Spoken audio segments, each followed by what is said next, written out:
peuple du monde libre, nous sommes Anonymous. Depuis des années, l'insécurité ne cesse de s'accroître. Ou plutôt, depuis des années, les gouvernements ne cessent d'accroître la peur de l'insécurité pour mieux charmer l'électorat. Aujourd'hui, nous devons faire face à une nouvelle arme, celle de la caméra. Les caméras peuvent suivre le cheminement de chacun, briser la vie privée, et donner par la même occasion, les pleins pouvoirs à celui ou ceux qui en ont l'accès. Notre comportement quotidien risque d'être modifié, nous serons sous le joug d'une sorte de dieu invisible à l'œil de caméra, qui peut potentiellement critiquer et condamner.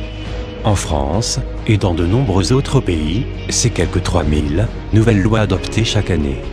Pourtant il existe un adage, une règle, disant que nul n'est censé ignorer la loi. Aujourd'hui, même les plus grands juristes ne connaissent pas toutes les lois. Comme si un berger ne connaissait pas toutes ses brebis. Malgré cet amas de nouvelles venues, certaines lois attirent plus particulièrement notre attention. Nous nous sommes dernièrement battus contre ACTA, PIPA, SOPA, qui visaient à restreindre notre liberté sur le net et sur notre vie de tous les jours. Malheureusement, ce combat, qui certes a fait reculer une loi, en a fait renaître de nouvelles, plus grandes et dangereuses encore. Aujourd'hui, notre plus grande crainte est de voir Indect voir le jour avec en prime l'implantation massive de TrapVR, qui est une société d'espionnage dirigée par d'anciens agents de la CIA. Infect, Indect, est un projet de loi qui sera voté en 2014. Il vise à autoriser l'implantation de milliers de caméras en France et en Europe. Brice Hortefeux a tenu à ce sujet ses propos. Je le dis clairement, et chacun peut le voir, la vidéo, c'est de la protection avant d'être de la surveillance. Les caméras ne sont pas intrusives, elles ne sont pas là pour épier, mais pour protéger. Si vous n'avez rien à vous reprocher, vous n'avez pas à avoir peur d'être filmé. Instaurer la vidéoprotection, c'est identifier les fauteurs de troubles, c'est décourager les délinquants, c'est, surtout, veiller sur les honnêtes gens. Vous êtes en accord avec ces propos tenus par Brice Hortefeux?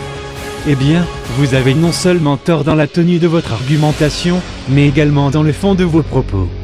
Pire encore, votre opinion a été clairement manipulée, à moins que vous ne fassiez partie de la classe de ces manipulateurs, convaincus par leurs mensonges dictés à la masse. Expliquons-nous. Vous pouvez être irréprochable et avoir pourtant quelque chose à cacher, et cela, sans que ce soit illégal. De parfaits innocents cachent honteusement des activités tous les jours, n'en parlent pas, le gardent pour eux seuls. S'enfermant dans de petites pièces obscures que l'on nomme toilettes, ils se livrent à des activités strictement privées, dont ils ne rendront compte à personne. Ils font caca, pipi, et, elles, s'occupent de leurs cadeaux mensuels. Ces activités secrètes, cachées, continuent jusque dans la salle de bain, où nu, on se lave en secret, on se maquille ou se coiffe. Ces activités sont cachées, pour autant, est-ce qu'on doit se les reprocher? Ça continue dans la chambre, lieu secret encore une fois, où l'on cache aux autres ce que l'on y fait. A-t-on pour autant quelque chose à se reprocher? Et c'est là que le bât blesse. Les crimes les plus épouvantables se commettent ici, dans la chambre ou les autres pièces de la maison, dont on cache ses activités à l'état. Viol, violence conjugale, maltraitance des enfants, inceste, c'est dans les logis aussi que l'on tue. Doit-on pour autant placer des caméras dans chacune des pièces de chaque maison? Doit-on pour autant équiper chaque enfant de caméras de surveillance? La vie privée, ces petits secrets anodins, sont essentiels à la vie de chaque humain. On a le droit d'être pudique, de ne pas montrer à l'État son patron, sa tête du matin cheveux fous, assis sur le trône. Notre vie nous appartient, à nous seuls. Sinon, on ne vit plus. Nos comportements se doivent de bien paraître à la caméra, de ne pas être anormaux, d'être froids et robotiques. Sous l'œil de la surveillance, l'humain, obéissant et craintif de devenir suspect, devient lambda, sans fantaisie, sans personnalité, ou, dans certains cas comme aux émissions de télé-réalité, artificielles, égocentriques et vides d'intérêt. Sous l'œil de la caméra, au fond, on perd la liberté d'être qui l'on veut, et on devient celui que la caméra veut que l'on soit.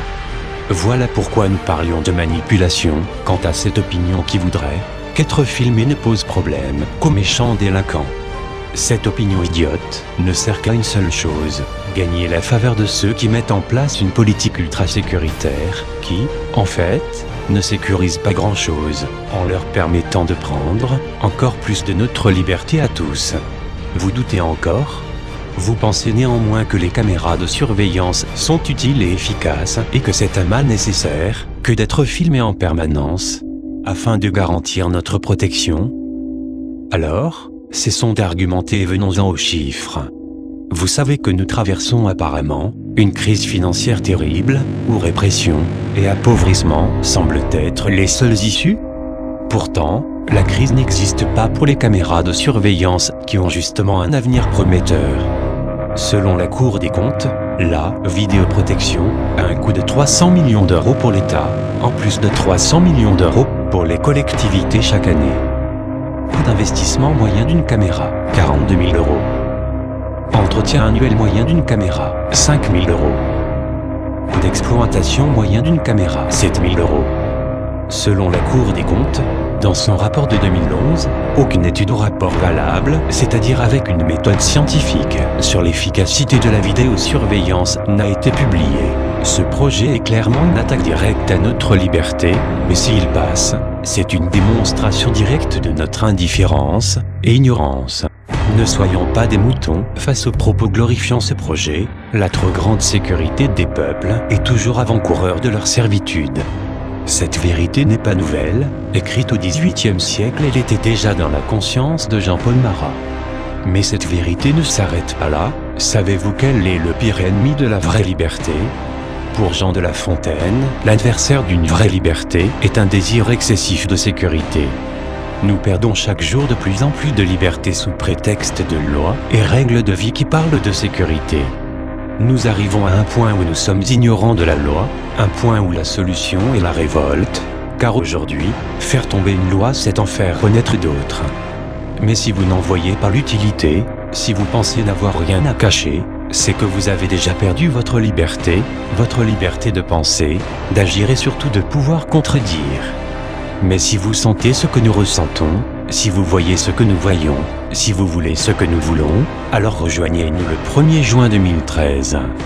Et montrons au monde entier notre désaccord, montrons à nos élites que leurs soi-disant moutons cachent dans leur cœur des lions. Informons afin que d'autres soient conscients de leur ignorance. Et battons-nous jusqu'à ce que tous deviennent des lions. Nous sommes Anonymous. Nous sommes Légion. Nous ne pardonnons pas aux caméras. Nous n'oublions pas leur présence. Redoutez-nous.